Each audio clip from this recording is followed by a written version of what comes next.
Hey everyone, my name is Jay Hammond. I was born and raised in Atlanta, so I'm an Atlanta native. Man, what inspired me to get into jazz? So I would say in elementary school, we were given sheet music, and the band director wanted you to play exactly what was on the sheet music, but I had a problem with doing exactly that. I would often add sort of my own, what I thought would make the music sound better. And it wasn't until jazz that I realized that that was actually a practice. That was actually a way of playing music, adding your own inflections, adding your own notes into it. And jazz is actually an art form based around that, improvising. So I think that's what really inspired me to get into jazz. So yeah, so jazz has been my center of music for a majority of my time. But recently, I've also extended my musical interest into music production. I've started learning how to use Logic Pro, how to work on Mac to create electronic music, create sounds on the computer.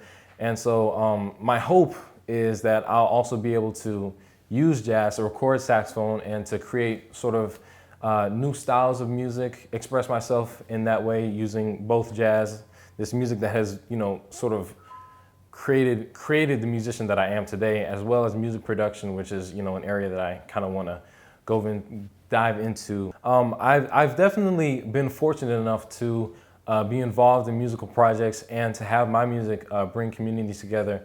I know the earliest instance of this, which I think also leads into another topic, but the earliest instance that I can remember of my music sort of bringing community together is a project that I worked with Citizen Advocacy to do, which was a CD entitled All of Us. The CD was composed of 6 or 7 jazz standards, and I got people in my middle school band. We actually formed our own band to sort of put the CD together. We recorded it at 800 East Studios. I believe that's the studio, and here's the actual cover art right here. This cover art was actually designed by Miss Betty Thompson, who was a very valuable member of the citizen advocacy community, and who actually I got to become very, very close friends with. Without her, this entire design for the album, none of that would have been possible. She was a woman living with cerebral palsy, and she recently passed away, but the work that she did affected me in ways that I'm still sort of uncovering. So I would say that project is probably one of the biggest ways that I've been able to use music to bring community together. All right, so this event, Mask for Change, this is going to be a virtual event that's happening on October 24th.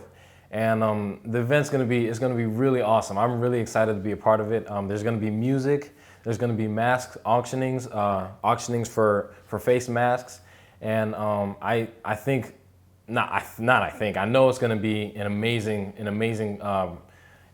event. There's going to be the musicians that are lined up are I'm honored to be a part of. I'm honored every year to be a part of this event, and I'm honored this year to be a part of a lineup of musicians that have won Grammys, that are part of